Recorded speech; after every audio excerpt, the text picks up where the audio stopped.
Kia ora all and welcome to the Huddy Hui, episode 43. It's a Friday, it's a good Friday, and there's been plenty of rugby over the last 24 to 48 hours. Adam Julian's away this weekend. He is currently in the Northland house sitting, so we won't see Adam today, but we do have a guest on today. He's played for a number of seasons with Wellington Axemen, was down to play for Oriental-Rongotai, played for 2 games this season, and now he's gone up to the mighty Hawkes Bay. And our guest tonight is Isaac Bracewell. Isaac, many thanks for coming on the Huddy Hui today. You've now played for Havelock North and you played Central Hawkes Bay today. How'd you get on? Kia ora, Brad. Thank you for having me, first of all. So today we played Central Hawkes Bay and we got the win today, 13 points to 8. It was quite a slow game. I think the referee loved to use his whistle quite a bit, stopping the game heaps. But it was like one of those games where our opposition was just slowing the ball down heaps. So not the most free-flowing game, but we're just happy to get the win at the end. That's right. Of course, you're now up in the Hawkes Bay. What's the reasoning behind the move up to the Hawkes Bay? Is it to do with Hawkes Bay Academy work, stuff like that? Yeah, so basically the Hawkes Bay Magpies coach gave me a call a couple of months ago and offered me an opportunity to come and train with their wider training group. So obviously that would require me to play a full club season up there. So hence why I made the decision to move up and just thought it was a real awesome opportunity to come up. So yeah. Oh, fantastic. That's awesome. So a great opportunity for you. So of course, last week you played your second and last game for Oriental-Rongotai. You played against Barra St. Pat's, and of course, you had a sterling performance. You guys were in total control of the match for 60 minutes. What happened to the last 20? Like for me, I'll take this on the chin. There was a penalty. Our first 5, Declan went off, and then I was taking over the kicking duties from then. I felt real bad because I had a kick for touch, and then it didn't end up going out. And I just felt because their fullback smashed it back downfield, and then we lost the territory. And I felt like the game sort of turned from there. So I'll take that on the chin. But I felt like even when they got that first try, when they picked and go, I still feel that we had a little bit of control, but obviously our Tonga had to steal the game from us at the end. But yeah, it's just one of those games. It's the most frustrating ones where you're on top for 60 and then lose it in the last 20. But is what it is, I guess. It was a tough loss, so quickly when you were 15-6 ahead. But you learn from those, and we'll see how Ori's go tomorrow against Petone. So of course, you've also the Bracewell name. It's got a very strong family history, the sporting name. Tell us about that. So yeah, obviously, my family's got quite a big legacy, especially when it comes to cricket. So I've got my few great uncles. There's John, who's represented the Black Caps, Brendan as well. So my grandfather, Doug, those were his brothers. So Brendan and John both played for the Black Caps. My granddad played like age grade level for New Zealand for cricket. And then there's Doug Jr., that's Brendan's son, the one who's currently in the Black Caps. So he's my second cousin. And then there's Michael. So that's my great uncle Mark's son, Michael, who's recently represented the Black Caps. And then also Uncle Mark, my great uncle's also used to represent Oris as well. So proud to say that I'm like the second member of my family to represent Oris. But yeah, mostly a lot of cricket history. My grandfather and my uncle Mark played for Wairarapa Bush back when they were in Division 1 in the New Zealand comp. I think that was back when it was like Division 1, Division 2, Division 3, like back in the 80s. But yeah, it's like a little bit of rugby, but it's mostly cricket. So I'm just hoping to add a bit of legacy in terms of rugby. Yeah, exactly. Like my main passion. Yeah. But of course, speaking about, you mentioned Wairarapa Bush. You selected on the Wairarapa Bush team for the Heartland Championship last year. Yeah, I was really blessed to get an opportunity to play for them last year. Mark Rutini, the head coach, gave me an opportunity just before lockdown hit again last year to represent them. And I wasn't lined up for any rep teams in Wellington, so just took it as an awesome opportunity to come back home and represent the Bush. And I was thankful to have, even though our season didn't go as we planned, we only won 2 games from 8. I just loved the team culture, and just it was really good to get a lot of minutes playing some a good level of footy as well. So despite the results, I just enjoyed the culture and the games as well. And for a long time, you were turned out for the Wellington Axemen for a number of years. In particular, you had a specific job there for a season or two. Tell us about your time at the Wellington Axemen. So it all started when I got a opportunity to be a part of the Wellington Academy. I did the IRANS rugby course, and then the owner, Murray Mixted, was affiliated with Axemen, so gave me the opportunity to come play for Axemen. And then, obviously I've represented them for the last few years, and it's been, good experience. I was a junior RDO. I was the rugby development officer there. So previous RDO before then, it was James Stevenson Wright. So I was flatting with him, and then he ended up going up to Auckland because he got a work opportunity up there. And then he just referred me to the club. And then I was like a little overwhelmed because I was like, most of the RDOs are, mostly retired players, and then I was like a 19-year-old still trying to develop my game. So it just felt buzzy having to develop like all these kids when I'm still developing myself. Yeah. But obviously that role got made redundant. 2020 COVID lockdown hit, so I was just focusing on playing. And then was fortunate enough to be captain for them last year, which was a good experience, captaining a team for the first time at that level. And then obviously just came back the end of last year, just thought a change was needed, and just thankful that I chose this club here, Oriental-Rongotai. So and just absolutely loving. Feel like I've got a home in Wellington now to come back to after Hawkes Bay and Norries. Yeah.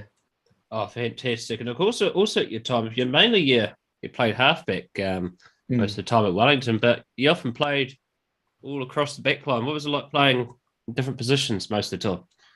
Yeah, it definitely improved my game. I guess in other positions, definitely wasn't ideal because obviously my main position is a 9. But we were lacking depth in our back line with Wellington Axemen. So I guess the coaches saw versatility in me to be able to cover those positions. So just trying to put the team first.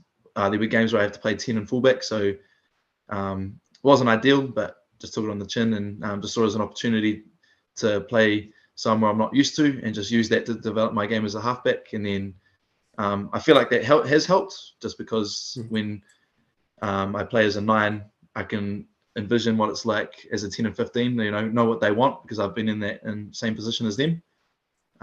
So I guess I have a better understanding of what a 10 demands because I've been in that position.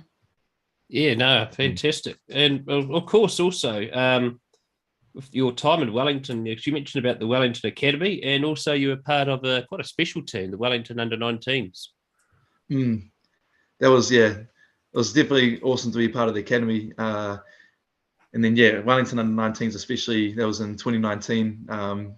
We had Dion Waller as our coach and got a lot of time for Dion. He's helped me so much ever since I first came to Wellington. And he's, really big on team culture. We had a theme in 2019, like walking the mountain. That song, I Will Walk 500 Miles. So that was like our team theme that year. And all the boys, sort of resonated with it. Like life's like walking a mountain, there's going to be, hurdles along the way, but you just got to keep going up. And despite, I think we came third that year, we didn't get the end goal, but the team culture and all the boys having each other's back and playing some awesome footy on the side as well was awesome. So that's definitely one of my biggest rugby memories, my best ones, playing for Wellington Under-19s.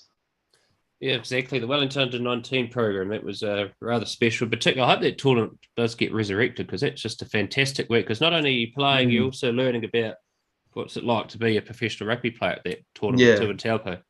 Yeah, no, definitely. They like that camp that they were doing, the Jock Hobbs tournament. It's not about playing. It's obviously they take a holistic approach to it. You learn things not just on the field and off the field, and I think that's a big thing to look at for up and coming professional players. Fantastic, right? So of course, Adam wants me to ask you this question. I want to know that you have a good nickname called Crack. Could you tell us about that? So it's funny when people ask why they call you Crack, like they've got their own assumptions to why it's called that. But for the reason why that nickname got given to me was back in Whited Upper College, went to my high school. So it was my first year in the first 15 in like 2016. So we had a traditional first 15 fixture against Rathkill College, who are like our main rivals. And then with 20 minutes to go, I got on as a reserve halfback. And then last play of the game, did a little snipe, managed to get through the gap and score a try. And then one of the boys on the sideline was saying, "Oh, yo, he snuck through the crack." And because it sounds similar to my actual name, it just sort of stuck. And then all the boys just called me Crack. Like there's heaps of people have their own different interpretations, but that's the main origin. But for me, I like the nickname Crack, is because whenever there's a challenge that presents itself, just not afraid to give it a crack, you know? Yeah. Oh, fantastic. That's a great story. And of course, Wairarapa College, that's where you went to. And Wairarapa, when you were there, joined the Wellington First 15 competition. But tell us about Wairarapa College. Has produced some good rugby players through there over the years. Yeah. Now, Wairarapa College was a real good school. When you were talking about players, we had real good couple of players come out of there. Like there's Levi Harmon, who was obviously represented the Lions.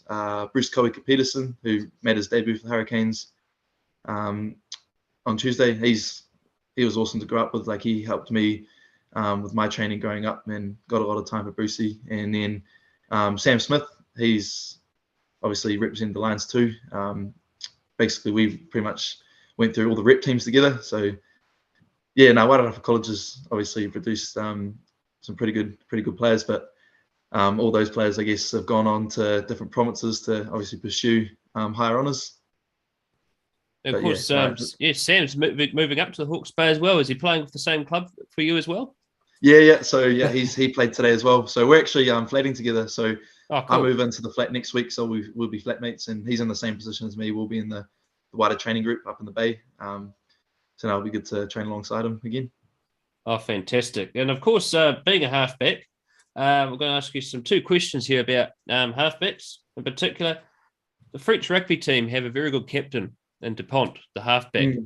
How do you think he compares to our halfback, Aaron Smith? I think Dupont's just got like that. Like we know Aaron Smith's just got that vision about him. His decision making is unreal. Was definitely the best pass in the world. Dupont, I feel like he's just showing a bit more, I guess, all round skills. Like you'll see him run the ball a lot more. He just knows when to run, and like every break that a team makes, he'll always be on the right end of it. Like he'll be scoring like some pretty phenomenal tries, because I feel like he's got that instinct about him. He knows to be in the right place at the right time. And he can another thing that he does really well is he just manages to create something out of nothing. Like I'd like to be able to pick his brain on how he does it, because he just gets to a ruck, and then say there's heaps of defenders around, he'll just be able to find a space, that other halfbacks can't. But Aaron's still number one for me, because I looked at Aaron because of his pass and his game direction and his speed to the breakdown too. Like I don't think anyone's better than Aaron Smith at that. So that's what I look for, I guess. Yeah, Aaron Smith, a great pass, and Dupont, just an outstanding player. Firm favourites to the World Cup next year as well. I'm not sure how the All Blacks will go first up against them. It's a long time away yet. Besides yourself in Wellington Club Rugby, who do you think the best halfback in Wellington is? Best halfback in Wellington at the moment? Yep. Okay. Well, I haven't really been watching much footage lately. I know that I guess one person who I do have high respect for is Kyle Preston from OBU. I was in the academy with him in 2019. He was in the wider group, and he probably doesn't know this, but like I just got real mad respect for his training ethic, and real fit guy, real hard trainer, and he's like rocket pass too. And he made a decision to go from Tawa to OBU, and it was probably the best move for him, because he's absolutely carving it with OBU at the moment. So I guess for me it'll be Kyle Preston. And of course, OBU have made him captain this season as well, so he's come a long way since he's moved to the Billy Goats. Well, of course, you're now pursuing your career up in the Hawkes Bay. And hopefully that all goes well for you. Hope you see you playing in the NPC. But what are your other future ambitions? in rugby and outside of rugby? Outside of rugby, like obviously the main goal is to obviously play professionally. That's always been a dream of mine since I was a kid. But growing up, I've always had a passion for fitness. So after I left, when I first came to Wellington, did a 6-month personal training course at NZIS, became qualified, and I guess that's become a side hustle for me, doing personal training. So I guess outside of rugby, it'd be awesome one day to, I guess, own a gym, because I work with Koji Shigita at Tamashi Fit, and that's just helped me develop my passion for personal training and group fitness, because I love helping people achieve their goals. But I just love fitness, love the gym in general as well. Oh, fantastic. Awesome. So who do you think is going to win tomorrow? Oriental-Rongotai or Petone? Jack Ross. Ori's, mate. Ori's. Always going to bring it up front. Yeah. Well, Tony will be up for it too. It's Jack Ross's 100th game tomorrow, the lot. So be a big day for him as well. But Isaac, all the best for your time in the Hawkes Bay. Us here on the Huddy Hui wish you all the best up there. And awesome. No doubt we'll see you around. Cheers. Awesome. Thank you, Brad. Thank you for having me. No worries. Thank you, Isaac. Awesome. Cheers. Isaac Bracewell, a fantastic halfback. And sorely missed in Wellington. If Adam was here, he'd probably agree that he probably could have been in the Wellington Lions. Fantastic player indeed. Of course, tomorrow we mentioned Oriental-Rongotai. They are taking on Petone. And that will be a live broadcast from 2:45 on Huddy Sports YouTube. Make sure you watch that one. That's going to be an epic game. Jack Ross his 100th game for Petone.